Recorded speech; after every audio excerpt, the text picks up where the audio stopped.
안녕하세요. 베나TV 장보경 PD입니다. 베나TV는 후원금과 광고료를 제작비로 사용하고 있습니다.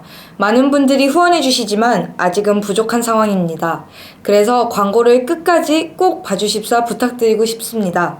더불어 베나TV 영상이 널리 알려지도록 공유도 많이 해주세요.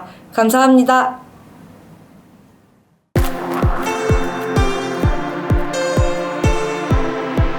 이충근의 국제정치 공개 강연을 시작하겠습니다.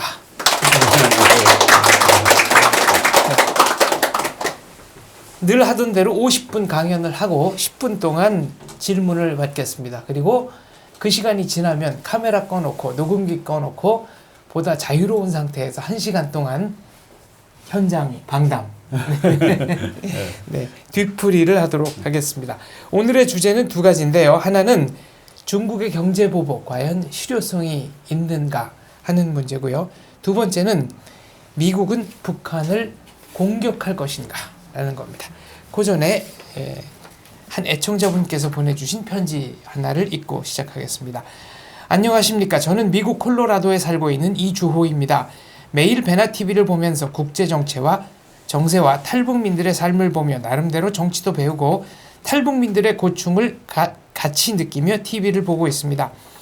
장원재 박사님 말씀대로 정부나 외부 단체들의 개입을 원치 않으시는 방송 스타일에 동감을 하고 이충근 박사님의 국제정치 강연에 많은 것을 배우고 정치에 눈을 뜨고 있습니다. 앞으로도 더욱 알찬 방송으로 이국 멀리 있는 우리들에게 향수를 주시고 나라 사랑하는 마음도 심어주시기를 바라겠습니다. 이른을 바라보는 어중 늙은이 우리나라 자유민주주의 꼭 지켜나가기를 기도합니다. 감사합니다. 미국 콜로라도에서 이주호 드림 그리고 개인 수표로 $100 보내주셨습니다. 이주호 선생님 감사합니다. 네. 최근에 중국의 경제보복 관광객도 안 보내고 수입도 중단하겠다. 롯데그룹은 갖은 구실을 붙여서 롯데 전체 중국 매장의 3분의 1 정도가 지금 영업을 못하고 있습니다. 반쯤 문 닫았다고 이런 말도 나오고 그러고 있습니다. 이제 중국이 하는 이 행동이 국제정치학에서는 이코노믹 생션이라는 국제정치의 하나의 그 유명한 수단입니다.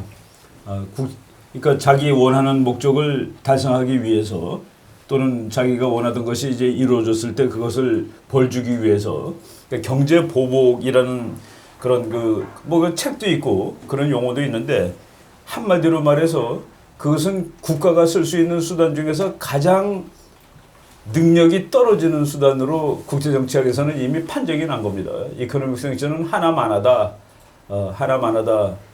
그러니까 중국이 한국에 대해서 지금 경제 보복을 하는 이유는 사드 배치 철회인데 그거는 경제 보복을 아무리 해도 되지 않습니다.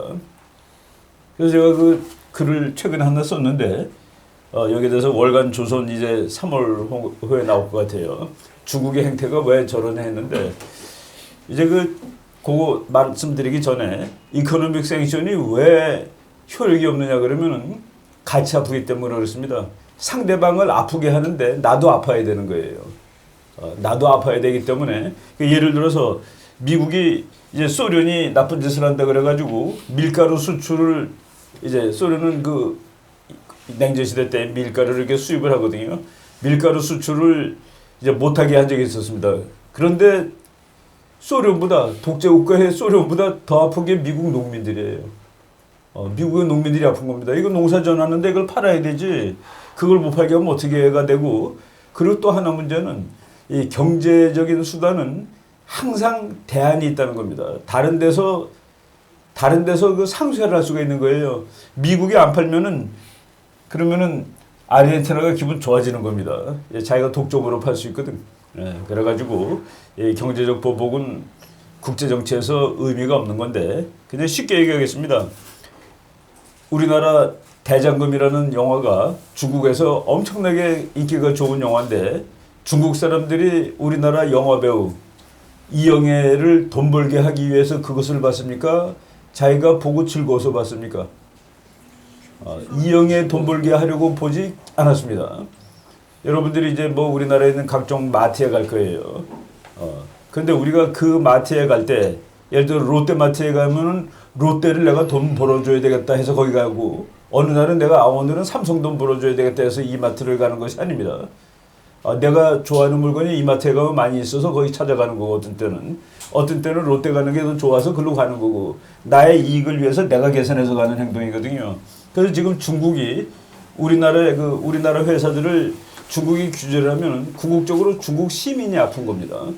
근데 이제 그 나라가 그걸 어느 정도 할 수 있는 게 독재 국가라는 거죠. 국민이 아픈 거하고 정부가 아픈 거는 틀려요. 그래서 이제 중국이 하는데 중국이 경제 제재를 하는데도 보니까 이제 진짜 해야 될 거는 못 합니다. 우리나라가 진짜 큰일 나게 아픈 거는 뭐 반도체, 뭐 이런 전자제품. 근데 그거는 우리가 갑이에요. 중국이 을입니다. 중국이 그거를 수입을 중지하게 되면은 우리보다 자기네가 엄청 더 아파지기 때문에 그것을 중지는 못하죠. 그래가지고 애꿎은 중국 그냥 보통 사람들 자기 바로 앞에 롯데마트가 있어서 갔는데 이제 멀리 돌아가야 되든가 또는 더 비싼 데 가든가 또는 구멍가게로 가야 되든가 하는 그런 상황이 생기는 것이죠. 그래서 이것은 오래 가지는 않습니다. 오래 가지는 않고 그리고 중국이 원하는 목적을 우리가 사드를 그것 때문에 지금 뭐 관두고자시고 할 수 있는 상황은 아니죠. 벌써 이미 왔습니다. 와가지고 미국 수송기들이 그 부품들을 다 내려놨는데 이거는 국가 안보를 위해서 하는 것이고 그래서 내가 내 글 쓰면서 중국 사람들한테 묻겠다 그래놓고 당신네들은 국가 안보가 중요하냐 경제가 중요하냐. 경제는 망했다가도 재건이 되지만 국가 안보는 망하고 나면 끝입니다. 그렇죠. 국가 안보하고 경제는 순서가 있는 거예요. 그러니까 그게 충돌 안 했을 때가 제일 행복한 건데 그게 이제 때로는 충돌을 합니다. 그죠? 충돌을 할 때는 그때는 이제 이익의 우선순위를 치는 거죠. 우리 개인 생활도 마찬가지고 국가도 그 이익의 우선순위가 있는데 우리 도 선생님 내가 1,000억 드릴 테니까 3년만 사시고 돌아가세요. 그러면 1,000억 받겠습니까? 안 받죠. 안 받아요. 받을 사람 없어요. 그거예요. 아주 간단한 논리입니다. 건강이 더 중요한 거죠. 가난해도 건강한 게 더 낫습니다. 부자고 아픈 것보다. 바로 국가는 더 하죠. 그래서 이런 거는 그 우선순위가 뭐 공부 많이 하지 않아도 다 알게 돼 있는 겁니다. 그래서 약한 거 가지고서 센 거를 깰 수가 없는 것이죠. 돈을 가지고 그 나라 국가 안보를 바꾸게 할 수가 없는 것이고 그리고 미국이 사드를 갖다 배치하는 이유는 물론 이제 자기를 보호하는 것이죠. 첫 번째는. 두 번째는 동맹국을 보호하는데 동맹국에 한국만 들어가는 게 아닙니다. 일본도 들어갑니다. 그래서 미국의 동맹국에 대한 보호 약속을 포기하는 순간 미국은 더 이상 국제정치의 패권국이나 참편이 안 되게 되는 것이죠. 그래서 이거는 미국에도 전략적 이익이 되고 그리고 재미있는 거가 일본에도 사드에 해당되는 것들이 다 있습니다. 대만에도 있고. 근데 이제 요번에 한국만 뭐라고 그러죠? 미국한테는 한 말도 안 합니다. 그런 것들이 조금 좀 대국답지 않다라고 얘기하는 사람도 있고 제가 그 신문에 동아일보 아주 재밌는 사설이 나왔는데 사설이 아니라 그 칼럼 네. 오피니언 해가지고 그 천용우라는 분인데 이분이 이명박 대통령일 때 국가안보 수석을 이제 몇 년 하셨습니다. 그분이 이제 그 동아일보에 썼는데 제목이 너무 재밌어요. 중국은 본래 그런 나라다. 중국은 본래 그런 나라인데 본래라기보다도 최근에 이제 공산주의가 된 다음에 그 경제 보복을 그냥 늘상 하는 나라가 됐습니다. 그뭐 마늘 수입 안 하겠다고 그러고 좀 큰 나라가 하기에는 너무 좀 쪼잔한 것 같은 그런 느낌이 드는데 물론 중국 정부는 우리가 했다는 말 안 하죠. 자기는 한 게 아니라 국민들이 자발적으로 하는 것이다 라고 얘기를 합니다. 심지어는 어느 것도 자발인 줄 아세요? 6.25 때 한국에 온 100만 대군은 자발적으로 온 군대입니다. 네, 다 의용군이라고 하죠. 자기들은. 인민지원군으로 네. 되어 있습니다. 중국 인민해방군으로 되어 있질 않아요. 인민지원군. 그러니까 이제 공식이 아니라 그러니까 중국 정부가 파견한 게 아니라 자발적으로 조선을 그러니까 미국에 대항해서 항미, 조원, 미국에 대항하고 원조, 조선을 돕는. 그러니까 조선을 돕기 위해서 전쟁을 하러 온 인민지원군으로 되어 있습니다.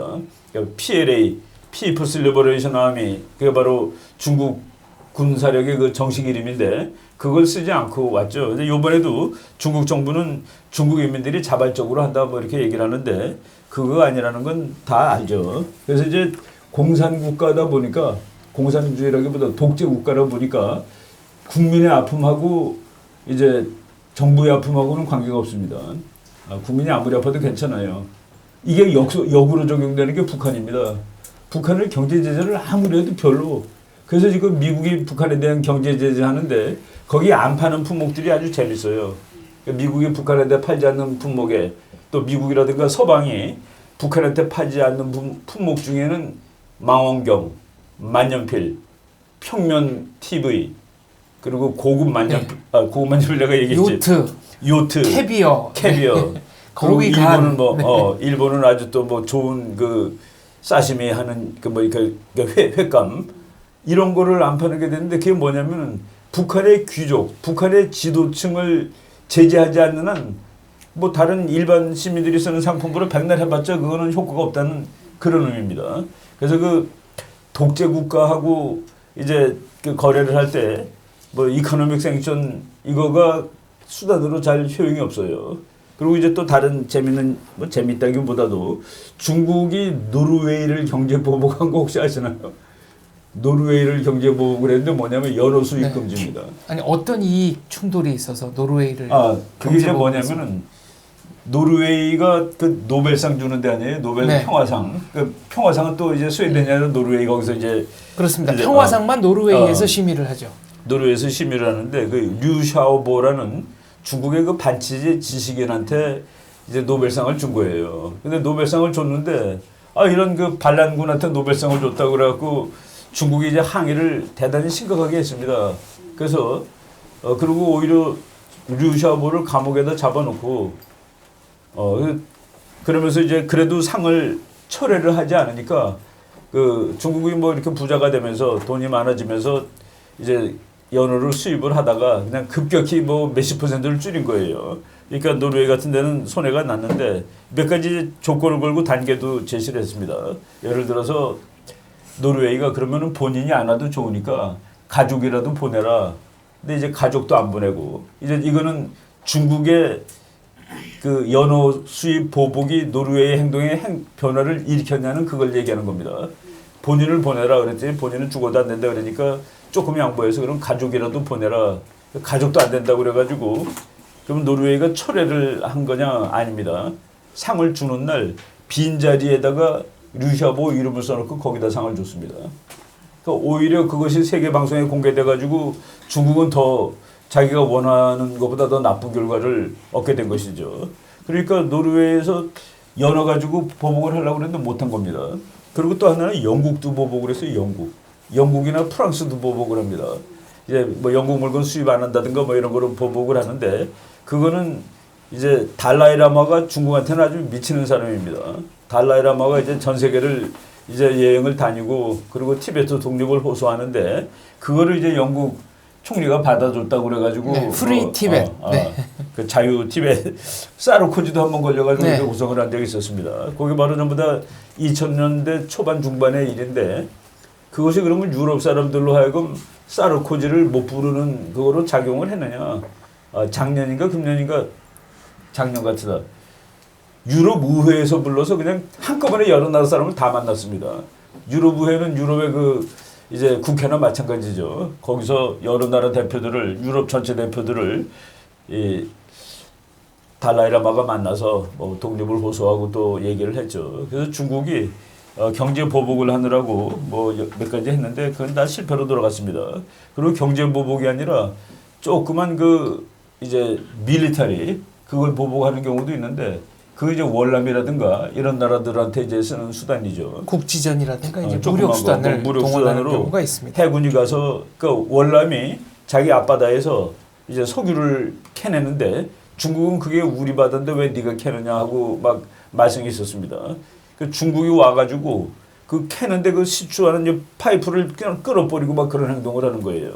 그런데 재밌는 거는 베트남하고 중국하고 갈등이 붙으면은 항상 베트남이 이기는 거로 결론이 납니다.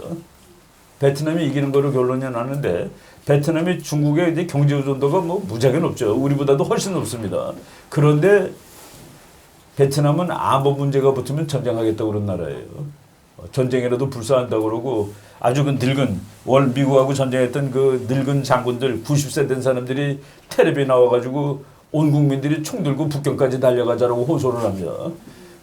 그러면 중국이 거기에는 그냥 손을 내리고 말아요. 그래서 중국하고 베트남하고 이렇게 그 갈등이 붙는 걸 보면은 대체로 베트남이 이깁니다. 저희들 언젠가 그 우리나라 대사님 중에 이제 베트남 대사 하신 분이 있어요.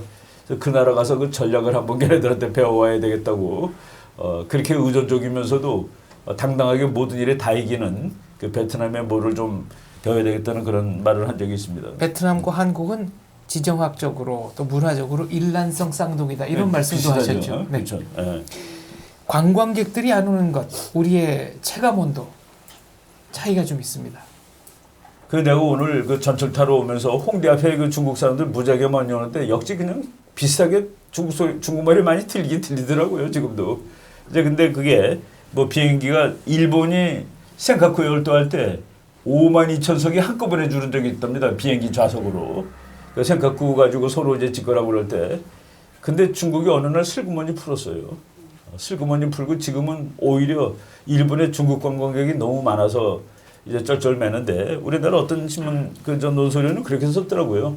일본 거 콘텐츠가 워낙 좋아서 중국 사람들이 그걸 안 보고서 참을 수가 없었다. 뭐 이런 식으로 썼는데 결국 이 여행 같은 것들은 궁극적으로 이렇게 내려 누르면은 속으로 역풍이 부는 겁니다. 국민들 화나고 중국 사람 중에서 벌써 그런 말을 해요. 사드가 뭔지도 모르는데 왜 못 가게 하는지 모르겠다고. 사드가 뭔지 그 사람들이 어떻게 알겠습니까? 바로 이런 것들이기 때문에 별로 저는 여기에 대해서 우리가 그 겁먹을 필요도 없고 그리고 중국이 한국에 대해서 자꾸 그 좀 능멸적으로 나눈 게 만만해 보여서 그래요. 우리가 지금 분열이 돼 있기 때문에 그렇습니다. 견해가 분열이 돼 있잖아요. 그러니까 뭐 우리나라에 그 반대하는 사람들 중국 언론이 와가지고 인터뷰하는 겁니다. 네가 대통령이 되면 어떡할 거냐 그랬더니 내가 대통령이 되면 철회할 거다. 근데 그게 그렇게 쉽나?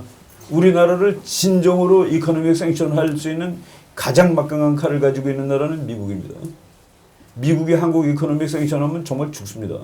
쉽게 얘기해서.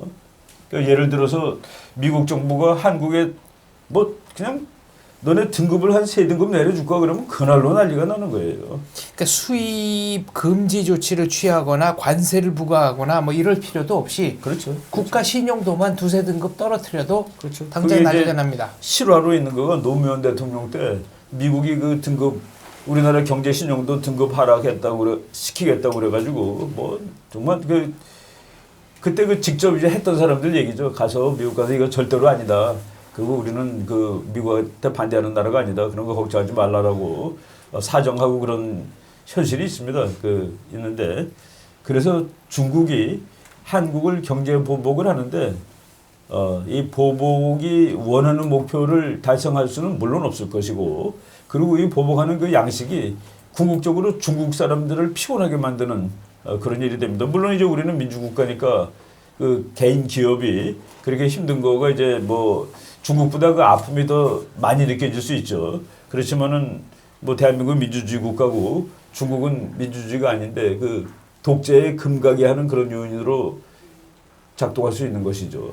이 사람들은 다 알기 때문에. 국가 신용 등급이 떨어지면 당장 외국에서 조달해야 되는 그렇죠. 자본의 금리가 엄청나게 올라갑니다. 그렇죠. 이자 부담이 늘어난다는 얘기인데 그렇다면 미국은 한국의 경제 보복을 할 가능성 있습니까? 미국이 뭐 한국을 경제 보복하고 그럴 날은 아닌데 뭐 작은 의미에서 이제 페어 게임을 안 한다 너희들이라는 그런 보복을 드문드문 하죠. 요번에도 이제 어떤 그 무슨 뭐에다가 관세를 한참 매겼더라고 보니까 그 우리가 이제 덤핑하는 것들이 있습니다. 미국에 이제 10,000원에 팔아야 되는데 가서 5,000원에 파는 것들 이런 거 이제 미국이 뭐라고 그러죠.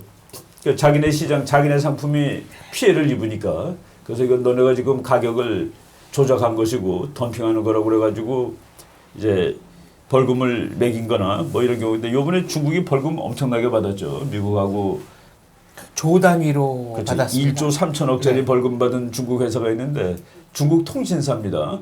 ZT.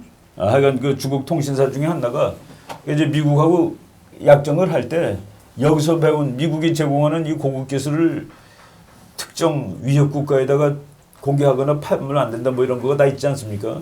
그런데 그 중국 통신사가 북한하고 거래를 했다는 거를 미국이 보고서 벌금을 1조 3천억 원 정도 우리나라 돈으로 뭐 롯데마트 그거보다 더.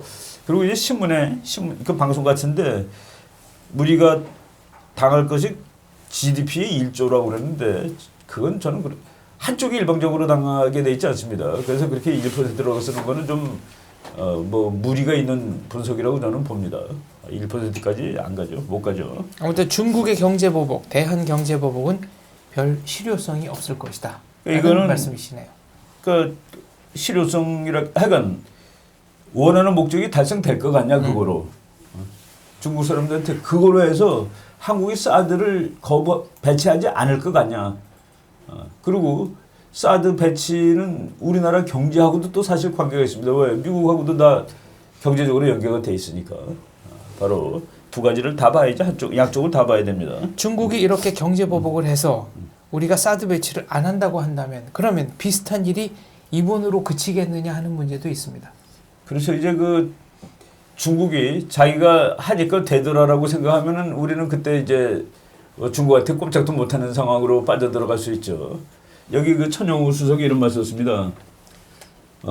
그 대국답자는 사드 보복이 패권적 중화 질서의 본색이다라고 해놓고 그 다음에 저자세 외교를 하게 될 경우에 능멸을 자초한다. 그리고 박근혜 대통령이 중국한테 친할 때 사드는 갖다 놓을 수밖에 없다라고 그때 얘기했어야 된다라고 쓴 겁니다. 그건 맞는 얘기예요. 중국이 중국하고 사이가 좋을 때 우리가 이 안보 문제 이건 어쩔 수가 없다. 그러니까 니네가 이해를 해달라라고 해야 되는데 마치 중국이 원하는 걸 해줄 듯 하다가 안 되니까 저희가 이제 얘기하는 거가 중국한테 이제 넘을 선을 딱 가르쳐줘야 됩니다. 이거는 우리가 더 이상 못한다. 이거는 예를 들어 한미동맹은 이거는 너희가 건드려도 우리가 들어줄 수 없는 부분이다. 하는 거를 미리 확실하게 금을 거뒀으면 여기까지 안 올 수 있는 것이죠. 그런 부분은 지금 현재 정부가 그 뭐 실책을 보면은 여기 그 천영우 칼럼에 그대로 다 나와 있습니다. 중국한테 사드 배치 결정이 번복될 수 있다는 환상을 심어준 것이 화를 키웠다. 그러니까 우리가 화를 키운 부분도 있다는 그런 얘기입니다. 그래서 약속하지 못할 거 안 되는 거를 분명히 금을 거주는 게 좋습니다. 근데 이제 그것을 선을 안 거주게 되면은 끝이 없는 거죠. 밀면 밀린다라고 생각하면 그러면. 네. 이거 국가들은 전부 그래요.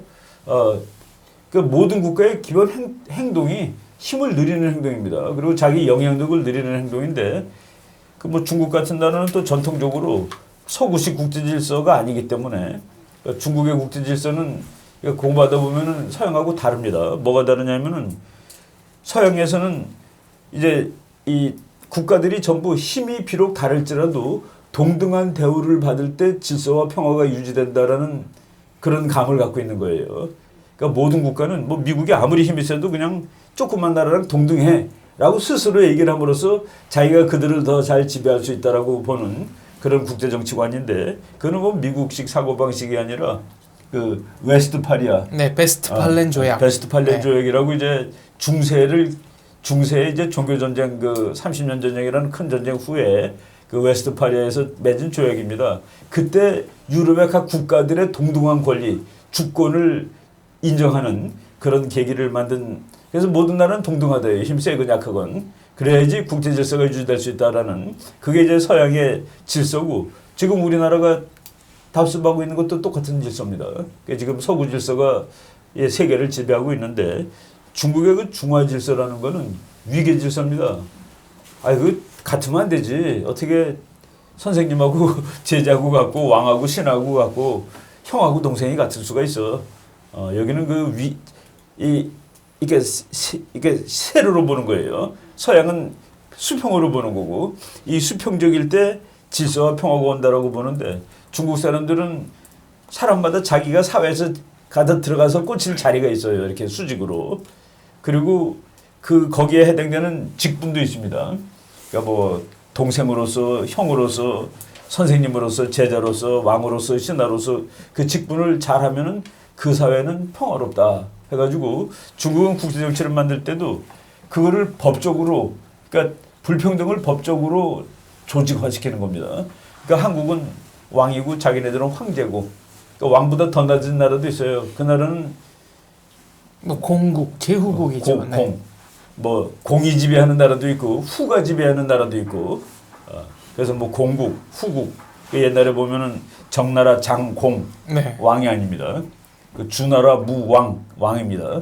근데 왕들이 있다가 통일된다면은 지시 황제 하나가 남았을 때 황제가 되는 것이죠. 그래서 중국의 그 역사에서 아 이게 이렇게 돼 있을 때 평화롭다는 것을 자기네들이 역사로 체험을 한 거예요. 그리고 그게 한 나라 이후에 한 천몇백 년 동안 아시아 질서를 지배했고 그래서 중국 사람들은 그런 그 전통이 있습니다. 그래서 중국이 제일 위고 밑에 있는 나라들이 다 이렇게 조공바치고 우리가 다 잘해줄 텐데 하는 그런 것이 아직도 좀 남아있죠. 그래서 네. 이번에 그 중국 본래 그런 나라다 하는 거 보면은 중국이 평등적 국제 질서 이런 거에 대해서 조금 좀 그 감이 떨어집니다. 네. 서해 바다 같은데도 이렇게 바다를 중국이 딱 반을 거서 이쪽은 네 거 이쪽은 내 거 했는데 중국이 근 선에 의해서 이제 우리가 바다 넓이를 계산해 보면은 중국이 72%, 한국이 28% 서해 바다가 그렇게 돼 있습니다. 이거는 너무 말이 안 되지 않냐 그 얘기하면은 그 국제법으로는 중간을 긋게 돼 있어요. 중간. 그러니까 중국이 한국이 네. 이렇게 중간을 긋게 돼 있는데 중국이 그 중간을 그라는 거는 공평하게 가자는 소리인데 이쪽이 인구가 훨씬 많고 땅이 넓으니까 그쪽으로 하는 게 공평한 거야라고 우깁니다. 그래서 지금 금을 못 긋고 있어요. 이제 EEZ 같은 거 그런 걸 서로 견해가 달라가지고 근데 그게 이제 중국의 전통 사고에서 다 유래되는 그런 그 외교 행동이라고 볼 수 있죠. 네, 중국의 전통 사고는 현대에도 반복이 되고 있는데 핵심은 중국이 정점에서 모든 나라들을 지도하고 관리하며 가르칠 권리가 있다고 믿는 거 아니겠습니까? 자기가 네. 제일 위죠. 네. 두 번째 주제로 넘어가겠습니다. 미국은 북한을 공격할 것인가? 아 이것도 요새 그러니까 박근혜 대통령이 탄핵된 이후에 전 세계 언론들은 미국의 북한 공격 가능성이 매우 높아졌다. 핵심은 그만큼 불확실한 요소가 늘어났기 때문에 미국으로서는 이 불확정 요소를 빨리 정리하고 싶은 그렇죠. 인센티브가 있다라는 겁니다. 지금 그 아주 궁금한 거죠. 많은 사람들이 궁금해합니다. 과연 미국이 정말로 공격을 할까? 두괄식으로 가면 어떻겠습니까? 간다 안 간다 결론부터 말씀해 주시고 이게 궁금하니까. 네. 이충분 박사님의 개인적인 견해는 어떻습니까? 내가 이제 그 오늘 그 아침에 글을 막 아침에 일찍 일어나서 써가지고 보내고 왔어요. 어떤 그 이제 잡지 월간지 뭐 1년에 한 4번인가 나오는 잡지인데 거기에서 그 미국은 북한을 선제 공격할 것인가 선제 공격할 것인가 그랬는데 제가 이 보통 사람들이 원하는 거는 그냥 즉답을 원하는 거죠. 즉답. 그렇죠. 한다 안 한다. 한다 안 한다인데 그래서 내가 앞에다 이런 말을 썼죠. 그 꼬마들이 자기 아빠한테 사자하고 호랑이랑 싸우면 누가 이겨 빨리 대답해봐. 호랑이야 사자야. 근데 그거는 대답이 나올 수가 없는 거가 조건이 하나 있어야 됩니다. 일단 우리가 과학적으로 말하면 호랑이하고 사자가 똑같이 건강한 상태고 똑같은 그 조건이 같아야 돼요. 일단 그 신체적인 조건이 같아야 되고 그 다음에 어디서 싸우느냐가 이제 우리 속에서 싸우는지 이만한 방에서 2마리 놓고 싸우는 것인지 운동장에다 놓고 싸우게 하는 것인지에 따라서 결과가 달라집니다. 운동장에서 싸우면 호랑이가 이기고 우리 속에서 싸우면 사자가 이깁니다. 왜냐하면 호랑이가 빨리 뛰고 사자가 내려치는 힘이 더 세고 그래서 이제 그 확률이 이렇게 달라지는데 그래서 그 미국이 공격을 할 거냐 몇 가지 조건이 있어야 됩니다. 조건. 그래서 내가 그 조건을 이제 몇 가지 제시하고 이 조건이 만족되면 때린다 그랬는데 그래서 결론 때린다라고 결론을 내렸습니다. 어떤 조건들이 만족이 됐기 때문입니다. 첫째는 미국이 그 어떤 외교 정책이라도 기본적인 합리성이 있습니다. 그냥 막무가내로 공격하는 게 아니에요. 이거를 지금 공격 안 하면 내가 큰일 나겠다라고 생각해서 공격을 하는 겁니다. 그래서 그 지금 현재 북한의 위협이 미국한테 진정으로 사활적이냐, 바이탈하냐, 그러니까 미국의 국가 안보에 바이탈하냐, 지금 현재 오늘 뭐 3월 지금 중순, 3월 중순 이제 돼가는데 지금 이 순간 북한의 핵은 미국을 북한의 핵미사일이 미국을 때릴 거냐, 때릴 수 있냐, 그거는 아니답니다. 지금 현재 북한이 미국을 공격할 수 있는 그 장거리 미사일에다가 핵폭탄을 갖다 놓은 것은 아직은 아니에요. 그러니까 한국이나 뭐 오키나와는 다 공격할 수가 있겠지. 그런데 미국 뭐 시애틀이라든가 알래스카까지는 아직은 아니다는 그 얘기입니다. 근데 언제냐? 그러니까 미국 사람들 지금 얘기가 이제 마이클 그린이라는 학자가 그 하는 거 내가 그냥 들었습니다. 요새는 뭐 미국 그 연구소에서 세미나 하는 거를 전부 그 동영상으로 다 올려놔서 그냥 들으면 다 얘기 들을 수 있어요. 그 마이클 그린이라는 그 일본 뭐 아시아 전문가인데 이 친구가 지금 오바마 대통령보다 트럼프가 북한 핵 위협을 훨씬 더 많이 당하고 있는데 이대로 나가면은 트럼프 임기 첫 번째가 끝날 때 캘리포니아에 미국 북한 핵폭탄이 떨어질 지경이다라고 얘기했습니다. 그러니까 이제 3년의 시간이 있는데 그렇기 때문에 프리벤티브 워 또는 프리엠션이라는 것이 가능한 조건이 형성이 된 겁니다. 방어적 전쟁을 할 조건이 방어적 전쟁을 형성됐다. 하는데 이제 그 학자들이 그냥 개념을 조금 다르게 만들었어요. 프리벤티브 워 그러면은 예방 전쟁입니다. 나중에 당하는 지금 싸우는 게 낫겠어. 근데 그 예방 전쟁에는 지금 당장의 위협은 없다라는 것이 전제될 때 예방 전쟁이라는 말을 쓰죠. 그리고 프리엠션, 뭐 프리엠티브 어택 그거는 당장 위협을 느낄 때 그 당장 위협을 느끼니까 내가 먼저 쏘는 수밖에 없어라고 하는데 그 우리가 전쟁론에서 얘기했지만 정의의 전쟁론에 합당한 것이 프리엠션입니다. 그리고 프리벤티브 원은 이제 합당하지는 않아요. 그래서 거기에 그 유사한 말을 그 내가 지금 봤다는 그 마이클 그린이 사회를 보고 빅터 차라는 그 한국계 미국 국제정치학자죠. 정치학자가 부시 대통령 때는 그 외무부에서 일도 했습니다. 지금 조지타운 대학 교수인데 그 미국 CSIS라고 워싱턴 가면 큰 연구소가 있는데 거기에 그 한국 담당 특별 그 연구하는 분이에요. 그분이 이제 일단 그 이 주제 발표를 하고 그리고 뭐 갈루치라든가 또는 뭐 이 월터 샤프 대장이라든가 이런 사람들이 이제 서로 돌아가면서 얘기한 겁니다. 월터 샤프 대장이 지금 여기서 얘기를 하는데 나는 관점이 다릅니다. 나는 북한은 디플로마시로는 이미 안 되는 나라가 되었다고 봅니다. 점. 영어로 이 사람들 말하는데 피어리어드 그러면은 이거는 질문하지 말라. 이거는 끝 그런 얘기죠. 그런 얘기죠. 그만 이런. 여러분들이 외교를 얘기했는데 나는 뭐 그쪽은 전문가가 아닌데 내가 아는 북한 그리고 내가 아는 지금 북한 정권은 디플로마시에 희망이 없습니다. 그리고 피어리어드라고까지 점 찍었어요. 그리고 이런 정권하고 얘기를 한다면은 이거는 북한의 능력을 더 늘리는 시간을 벌어주는 일밖에 안 될 겁니다. 뭐 여기 와서 근무했던 북한을 잘 아는 사람으로서 이제 정확히 얘기한 것이죠. 그러니까 그거는 지금 당장 손을 보지 않으면 안 될 지경에 왔다.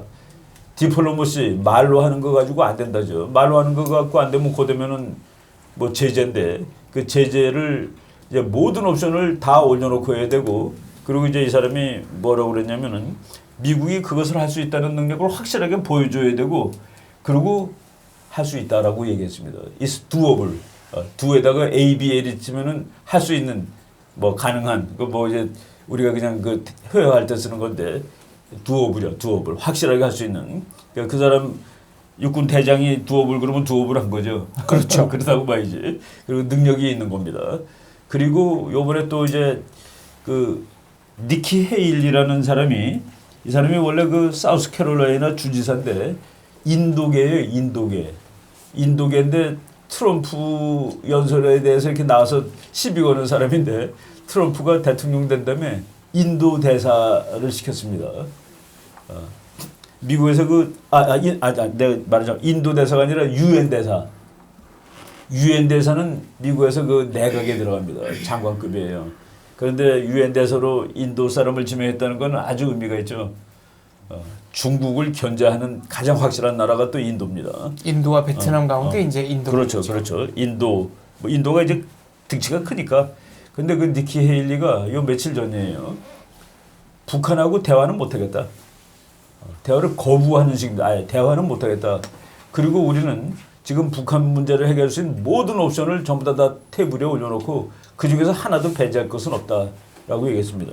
북한 문제를 해결할 수 있는 모든 걸 다 테이블에 올려놨는데 이 중에서 무엇을 뺄 것이 하나도 없다. 그게 이제 군사 옵션을 쓰겠다라는 그런 얘기죠.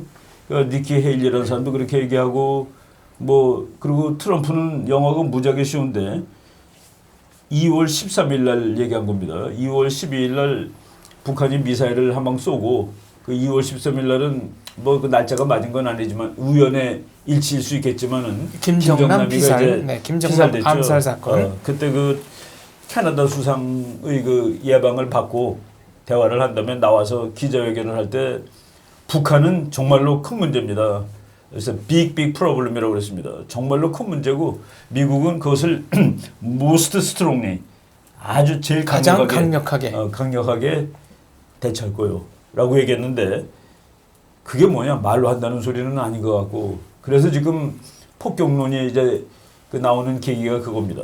그래서 이제 일단 미국이 바이탈하냐 지금 당장은 아니더라도 3년에는 무조건 바이탈한 거가 되는 거죠. 이제 미국이 직접 맞으니까 그래서 일단 그런 측면에서 미국은 공격할 수 있는 그 근거를 저게 위협이다. 저게 우리를 정말로 위협하는 거다는 것은 일단 충족이 됩니다.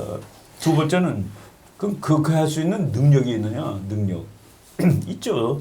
능력은 100% 있습니다. 능력은 어떻게 100%라고 얘기를 할 수 있냐면은 미국이 자기 군사력에 대해서 놀란 것이 1991년입니다. 걸프 전쟁을 하면서 사막의 폭풍 작전. 사막의 폭풍 작전을 하면서 자기네들도 놀란 거예요. 그 과학자들이 무기 만들어 놓고 놀라는 경우가 드문드문 있는데 핵폭탄 만들고 놀랐습니다. 생각보다 너무 센 거야. 파괴력이. 그래갖고서 그날 기뻐하지 않고 우울해했습니다. 야, 이걸 만들었네 우리가.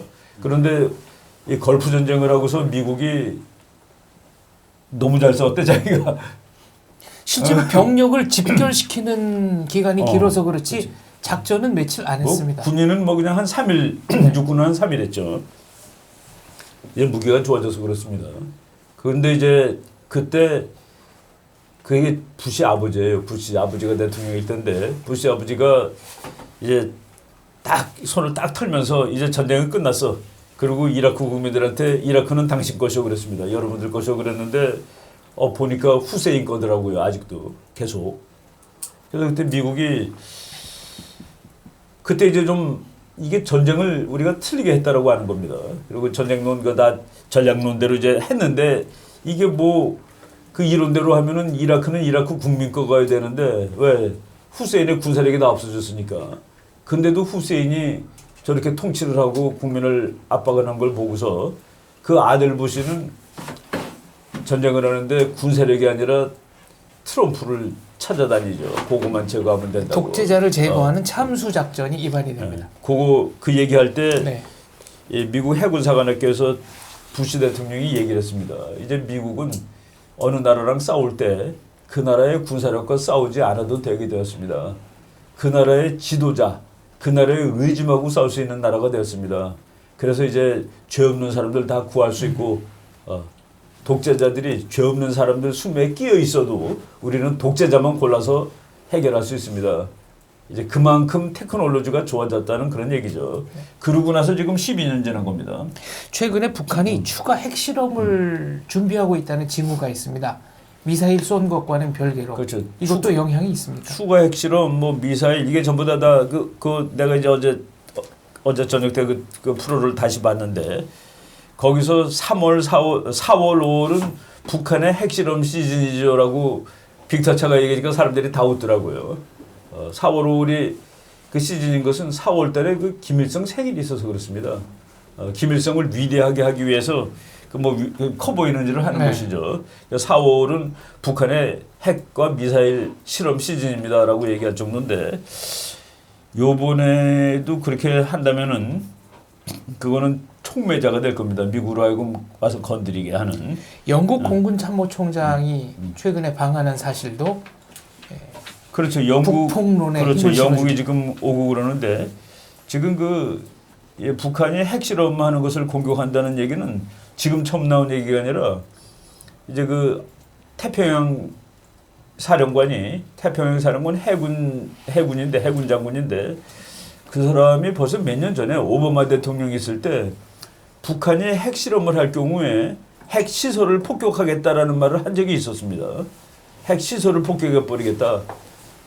그리고 지금 오바마가 최근에 이제 공개된 건데 오바마가 명령한 것 중에 북한이 미사일을 쏘면은 그것을 교란시키라라는 그 명령을 한 적이 있었습니다. 그게 한 3년 되는데 그래가지고 뉴욕타임스 요 며칠 전에 북한이 미사일 실험에서 실패한 거에 상당 부분은 자기네가 incompetent, 능력이 없어서 실패한 것도 있고 미국이 방해 때문에 실패한 것도 있다라고 공개를 했죠. 지금 미국이 북한이 미사일 실험한 것을 방해해가지고 가다가 떨어졌다 하는 그 얘기가 지금 신문에 나올 정도가 된 겁니다. 그래서 지금 이거 큰 거는 나는 좀 그래서 내 결론은 이제 이런 것들을 봤을 때 미국이 북한을 때릴 수 있는 조건은 다 돼 있는데 김정은의 행동은 그것의 촉매자가 될 것이다. 김정은의 행동 여부는 미국이 고려하는 촉매자가 될 것이다라고 이제 결론을 내렸었습니다. 그렇다면 언제 공격할 것이냐 하는 문제가 남습니다. 최근에 그렇죠. 최근에 미국이 김정은의 정신 감정을 진지한 차원에서 하기로 했다라는 보도도 있었죠. 그렇죠. 그게 이제 또 문제, 국제 정치가 이제 학문적으로 모든 사람, 모든 나라 지도자는 일단 기본적인 합리성은 갖추고 있다라고 전제를 합니다. 그거가 전제가 안 되면은 이론을 만들 수가 없어요. 그죠? 김정은이가 그래도 자기 이익을 위해서 이렇게 할 거다. 그러니까 자제할 거다라고 얘기해야 되는데 지금 여기서 그 친구는 정신이 맞지 않다 그러면은 자제하지 않을 거다가 되고 그리고 저쪽 상대방이 정신이 맞지 않다 그러면 이쪽 옵션은 한 개로 줄어듭니다. 가서 패는 거. 그죠? 예, 완전히 예측 불가능이니까요. 그렇죠. 아니, 예측 그러니까, 불가능한 자가 핵무기를 가지고 있으니까 말이 안 되고 돌았다 그러면은 그러면 방법이 없는 거죠. 그 방법이 이제 그러니까 수단이 안 남는다는 그런 얘기입니다. 그래서 이제 그런 지금 미국에서 그런 얘기가 자꾸 나와요. 김정은이가 그 정신이 있는 사람이냐 하는 그런 얘기 나오는데 그리고 이제 그 공격하는 양태가 이제 우리나라 사람들이 이제 걱정하고 그러는 거가 야, 북한이 핵이 10군데 있는데 9개를 공격했는데 1개를 공격 못하면 1개가 날아오지 않겠느냐. 그래서 제가 아까 그 부시 얘기를 한 겁니다. 핵무기를 공격하지 않습니다. 핵무기를 쏘라고 명령하는 지휘부를 공격하는 거죠. 그게 지금 전쟁 양식이 바뀐 겁니다. 그러니까 전쟁 지휘부, 특히 이제 독재 국가일수록 지휘부의 숫자가 적어져요. 독재 국가일수록 적어집니다. 2차 대전 끝난 다음에 그 미군하고 소련군이 이제 만났잖아요. 독일에서. 둘이서 만나가지고 서로 껴안고 그런 건 나 이제 뭐 조작한 사진이라고 그러더라고요. 책에 나오죠. 이렇게 둘이 소련군하고 미군하고 만나는 거. 그거는 그냥 사진 찍기 위해서 연출한 건데 거기서 이제 진짜는 뭐냐면은 그 미군 중위가 자기 부하들한테 이런 일 시키고 저런 일 시키고 또 뭐 명령하고 그러는 걸 보고서 소련군 별 둘이 너는 그것도 할 수 있느냐고 물어보는 겁니다. 그렇죠. 그러니까 미군 중위가 할 수 있는 그 재량권이 소련군 별둘이 하는 재량권하고 비슷하다고서 놀란 거예요. 소련은 모든 명령을 스탈린만 할 수 있으니까요. 그러니까 독재 국가일수록 그 명령권자가 마지막으로 올라가는 겁니다. 그래서 예를 들어서 뭐 우리 박왕자라는 그 관광객이 북한에 관광 갔다가 총 맞아서 죽었다. 금강산 관광. 금강산 관광객이 그거를 북한이 저 여성분자 같은 놈이 그 충성 바치느라고 잘못한 거예요. 그럴 수 없습니다. 그런 거 없어요. 그 정도 사건이면 맨 꼭대기에서 허락을 받아야지 할 수 있는 사건입니다. 그럼 북한이 아니죠. 저희 베라TV를 북한 수뇌부가 많이 보고 있는 것으로 이제 확인이 됐습니다. 태용호 공사께서도 봤다고 그러시고. 그래서 질문 드리는 건데 미국의 미사일 교란 기술이 그만큼 뛰어나다면 어떤 의미에서는 북한이 핵미사일을 쐈을 때 그게 북한으로 떨어질 수도 있는 거 아닙니까? 그거 정말 초과학은 오는 거를 거꾸로 원점으로 떨겨뜨릴 수 있다라는 말도 내가 들었는데 그건 내가 그 확인은 못했습니다. 근데 이 기술도 있고 북한이 이제 우리가 북한 핵시설을 보면은 옛날 그 애플 컴퓨터 이만한 거 이렇게 같이 사진 나오죠. 그것도 일단 그 일종의 컴퓨터 시스템의 그 도움을 받는 건데 이스라엘이 이란을 핵 폭격했다고 그렇게 난리치는 거를 난리쳤는데 이번에는 정말 폭격했다는 거를 미국이 이스라엘을 폭격을 못하게 하는 조건으로 그 스톡스넷이라는 그 컴퓨터 그걸 이용해서 이라크 핵 이란의 그 핵 발사 시설을 핵 개발 시설을 완전히 그냥 무력화시켰죠. 엉망을 만들어 놓은 적이 있습니다. 그게 이제 그 책에 나와. 이제 책에도 나옵니다. 그런 얘기들이. 그래서 이스라엘이 미국이 그걸 해주는 바람에 이제 폭격을 자제한 거가 나와요. 그러니까 이 북한도 컴퓨터 이런 거 할 테니까 미국이 뭐 여러 가지를 한번 써보겠죠. 네. 지금. 북한 당국자 여러분, 네. 북한 핵미사일은 어떤 면에서는 무용지물이 될 수도 있다는 사실 분명하게 알려드립니다. 이제 북한의 딜레마가 저거예요. 한국만 쏠 수 있는 핵미사일 가지고서는 그게 아무런 효과가 없습니다. 왜? 미국이 너가 한국 건드리는 순간 너는 죽어. 그러니까 미국이 그 말을 못할 수준이 돼야 되는데 그러려면 미국까지 가는 거가 하나 있어야 됩니다. 근데 이제 그걸 만드는 중에 미국이 너 그거 만들면 가만 안 놔두겠어.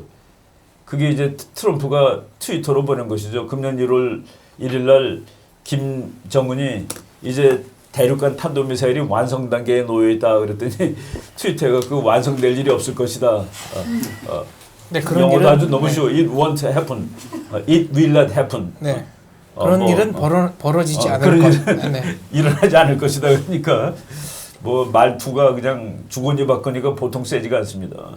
근데 트럼프는 한다면 하는 사람이라고 이렇게 이번에 그 이코노미스트에도 그 말이 나왔더라고요. 네.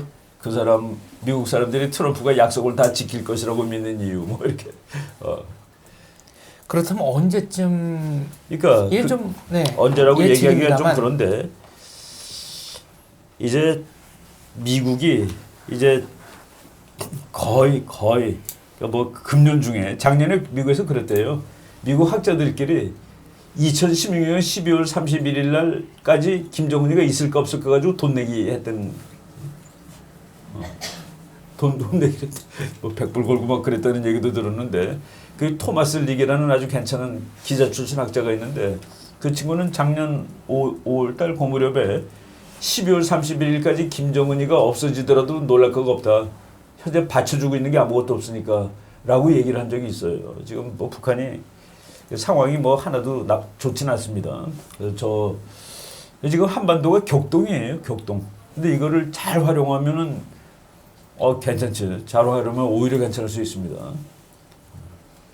미국 조야에서는 이미 미국의 인내심은 바닥이 났다라는 얘기가 그런 얘기가 막 나오고 나와요. 있습니다. 그러니까 이제 그 때릴 거냐라는 얘기를 자꾸 보통 사람들이 물어보는 거가 그렇게 상상할 수 있는 언급들이 미국에서 쉬자꾸 나오고 있습니다. 지금 뭐 지금 우리가 얘기한 니키 헤일리 뭐 그리고 대통령 뭐 모두 이제 옵션이 다 떨어졌다. 이제는 말로 하지 못하고 말로는 안 하겠다라는 얘기까지 나오니까. 그리고 최근 보도 가운데는 미국이 북한을 때린다면 우리는 때리기 전에 예고편을 보는 것이 아니라 때린 이후에 사후 통보를 듣게 될 것이다. 이런 얘기도 있었습니다. 그게 이제 과학이 발달하다 보니까 94년하고 지금하고 다른 거가 내가 이제 조건이 뭐 이렇게 몇 개 했는데 한국의 독일을 구할 것이다. 미국이. 분명히 구합니다. 같이 하자야. 이제 더 이상은 안 되겠다라고 했는데 94년도에는 김영삼 대통령이 이건 절대로 안 된다. 너무 인명피해가 크고 이걸 감당할 수가 없다라고 얘기했는데 지금은 한국이 미국이 결심한 것을 거꾸로 돌릴 수는 없습니다. 왜냐하면은 이거 그 스레트 퍼셉션이 달라진 거예요. 1994년에는 미국이 그거를 가지고 두려워하진 않았습니다. 동맹국의 문제를 해결해 줄까? 해결해 그렇죠. 줄까라고 물어봤는데 위협의 조건이 달라진 겁니다. 근데 그러면은 얼마나 인명피해가 나고 전쟁이 어떻게 되겠습니까? 그랬더니 미국이 이제 최대 수치를 불러줬죠. 이 정도까지 각오를 해야 될 거예요. 그랬더니 20만인가 그때 그랬습니다. 네, 그때 20만 명 그때 정도의 한국인이 죽을 수 있다. 김영삼 대통령이 그거는 못하겠다라고 그랬는데 요번에도 분명히 물어볼 텐데 못하겠다고 그래도 미국은 그러면 내 혼자라도 하는 수밖에 없겠다. 왜? 내가 위협하니까 라는 그런 상황이 된 겁니다. 네, 강연은 여기까지 하고 나머지 10분 동안 질문을 받도록 하겠습니다. 네, 김민성님, 네. 질문 하나씩만 해주세요. 네, 그 어제 이제 헌법재판소에서 박근혜 대통령이 탄핵이 이제 결정이 났는데 이제 그 이후로 이제 우리나라가 대통령제로 가야 될 것인가 아니면 개헌 얘기가 나오면서 내각제로 가야 될 것인가에 대한 어떤 이제 좀 얘기가 나오는 것 같은데 아까 말씀하신 대로 우리나라는 되게 격동의 어떤 한반도 속의 세계 질서 속에 있는데 그럼 우리나라가 내각제로 개헌이 됐을 때와 이제 대통령제로 계속 유지됐을 때 어떤 그런 국제 정치 그게 영향이 있을 것인가 아니면은 저는 최근에 뭐 이제 분권형 개헌 얘기까지 나오고 있습니다. 저는 뭐 국내 정치에 대해서보다도 이제 국제 정치를 주로 연구를 하는데 우리나라가 그러니까 내각제로 갈 조건은 통일입니다. 통일을 한다면 내각제로 가도 괜찮아요. 지금과 같은 그런 아주 긴장이 높은 세월은 아닐 테니까. 그런데 그 북한이 뭐 그래도 당분간 저렇게 생존해 있다 그럴 때는 거기에 딜하기 위해서는 대통령제가 더 낫습니다. 내각제로 간다면은 건설적 불신임제를 도입하더라도 수상이 굉장히 자주 바뀌지 않겠습니까? 그렇죠. 뭐 일본처럼 이제 이 아베는 지금 2020년까지 확보해 놨던데 뭐 그건 이제 예외적인 거고 아무래도 그 변동이 힘들고 그러기 때문에 모르겠어요. 그 지금 우리나라가 대통령제를 해가지고 그러면 소기의 성과를 달성한 거냐 했을 때는 뭐 그렇다라고 자신 있게 대답할 수는 없지만은 그래도 그 정치학적으로 대통령제가 그 외교 정책하기에는 조금 더 강하고 일관성 있는 외교 정책을 하기에는 더 좋죠. 통일될 때까지는 대통령 그렇죠. 나는 뭐 내 개인적인 견해는 네. 그 상황 조건이 아무래도 그 통일이 되기 전에는 적이 확실하게 있는 거 아니에요. 그러니까 중국이나 일본은 그건 적이라고 얘기할 수 없습니다. 그냥 잠재적인 위협인데 북한의 경우는 이건 적이죠. 적이 있을 때는 사령관이 튼튼한 게 더 좋습니다. 네, 김준환 군, 처음 질문하는 분께 네, 질문권 드리겠습니다. 와타나베 미카 선생님, 일본에서 오셨나요?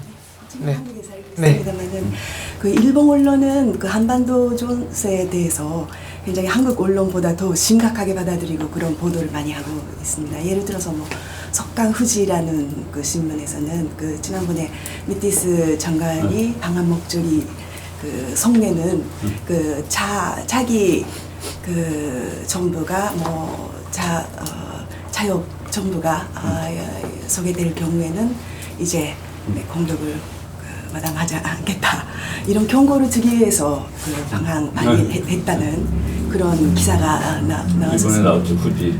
예.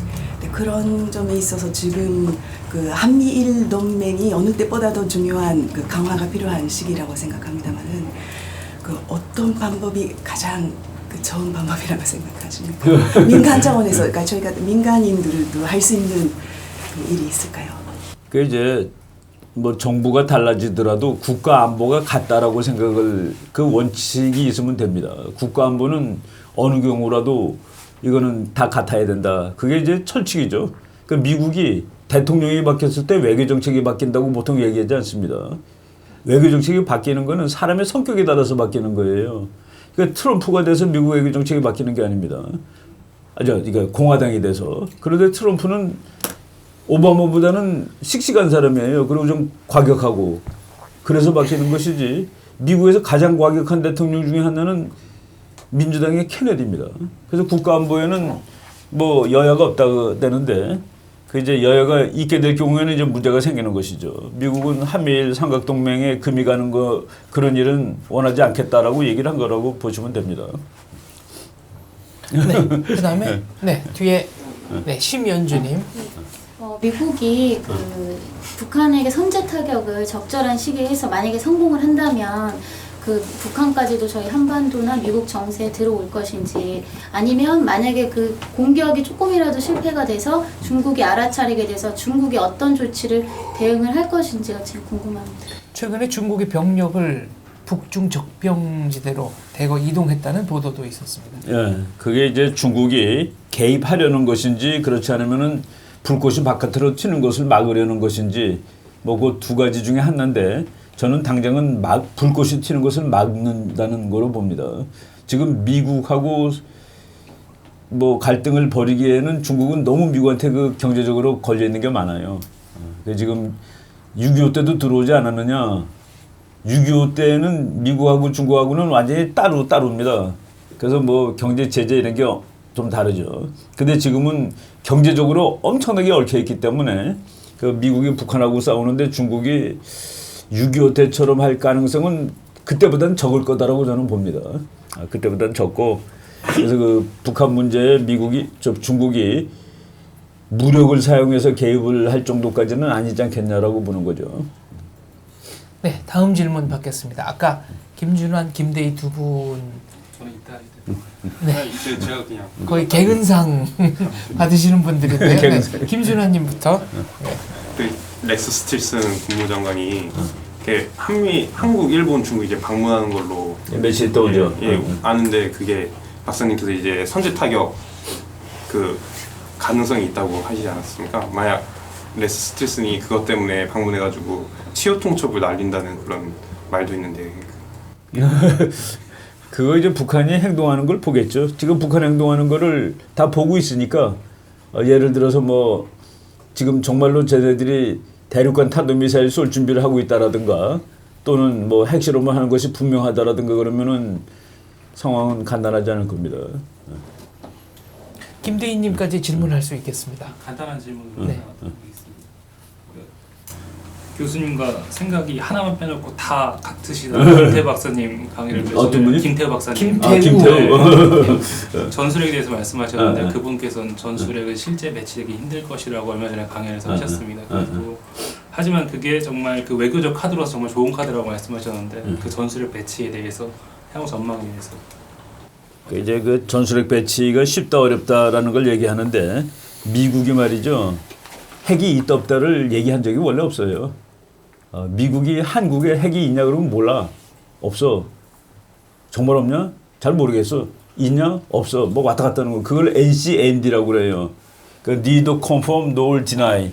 그래서 핵 정책은 원래 NCND이기 때문에 미국이 어느 날 갖다 놓고 갖다 놨다 그러면 갖다 놓은 거예요. 그 춘천에도 있었고 대한민국에 600발 있었습니다. 나간 다음에 600개 있었다고 얘기를 했습니다. 그동안에는 있는지 없는지도 몰랐는데 있을 것이라고 우리가 상상을 한 것이죠. 그래서 그 사드 미사일처럼 어디 없는 자리에다 새로 배치하는 게 아니라 그건 갖다가 미군 부대 갖고 있으면 되는 거죠. 그래서 그거를 갖고 올지 안 올지를 학자한테 가르쳐 주지도 않을 뿐만 아니라 그건 뭐 알 수 없습니다.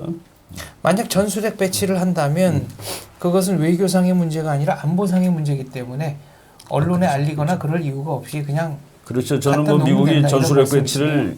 지금 얘기한다 그래가지고 대한민국 국민한테 그거 갖다 놔도 되겠습니까라고 물어볼 것 같지 않아요. 알겠습니다. 어느덧 정해진 시간이 다 돼서 강연은 이것으로 마치겠습니다. 보다 궁금한 이야기는 곧바로 이어지는 뒤풀이 시간에 카메라와 마이크를 끄고 자유롭게 나누도록 하겠습니다. 감사합니다. 베나TV는 정부기관 및 관련 단체의 후원을 받지 않습니다. 후원금을 받게 될 경우 출연 요청, 주제 선정 등 청탁을 할 수 있기 때문입니다.